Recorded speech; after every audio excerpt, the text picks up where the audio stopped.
And so being around low vibrational people, they want to mess up your body. They want to make you look bad because they know that if they go in front of people without no edges, without looking how they need to look for people not talking about them, they know that's enough to make them kill themselves.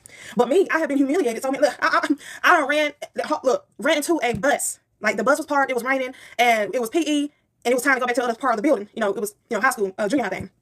And I ran into the bus in front of all of my classmates. Do you know I had a big old golf ball size knot on my head? Do you know how brave I was to still be able to go to school the next day? You know what I'm saying? Some people, that's enough to make them kill themselves. Like, they can't read your question. You are extremely country. Where are you from? I am from the country. Anywho, yeah. But back to my message here.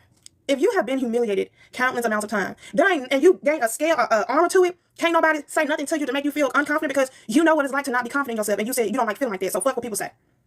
What I mean by this again, I was in the mirror because I knew I looked weird to people. Well, to a degree, see, I didn't know fully until I became this age. God didn't reveal that to me until late, last year. But I was in the mirror calling myself the very names that I felt people outside would call me because it would help me not get so mad. If I already heard it before, then what am I gonna get mad for? You know, they gonna call. They used to talk about my big teeth. They used to talk about my. They said I had a dinosaur head. They said my head was big. I got a bean head, 5x5 head. You know, they got names. They got jokes.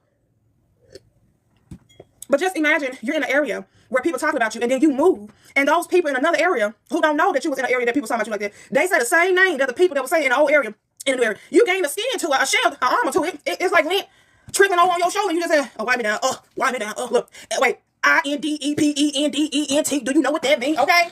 I don't need no clicks to make me feel good about myself like y'all bullies do. Y'all need other bullies to co-sign on y'all jokes about people. How do they co-sign your joke? By laughing at them. By coming behind you after you say a joke, they come and say another. You made them feel comfortable enough to come crack their joke. Y'all co-sign on each other wrongdoing to make you feel better about the wrong that you're doing. That's how y'all clicks in the world. That's how y'all work in the world.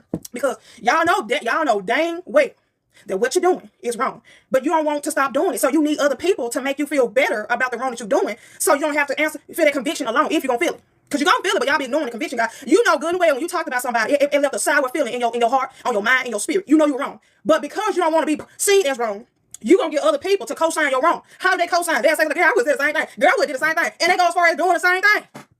Thank you for the follow.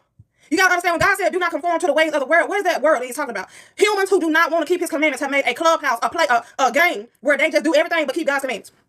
What they gonna talk about each other? They gonna kill each other. They gonna make clicks. They gonna do all things wrong. Club and drug and fornicate. They gonna do all that crap wrong. Think with the heart. And here you is trying to be amongst them, but you want people to respect you. You don't want people to play with your top. You don't want people to be hating on you. You don't want people to steal from you. But you can't pull yourself from that crowd of people because it look fun what they doing. Don't it look fun? Them making people jealous of their chains. It look fun them fornicating and taking pics of that in the relationship, knowing damn well they getting beat the fuck up behind that camera, behind closed door. They cheat and they sleep with their best friend. But it look cute on camera, don't? And it got you thinking that you missing out on something. I know what it's like to open that door to the world and live in it. I was with an abuser for 7 years. Okay, he was a pastor.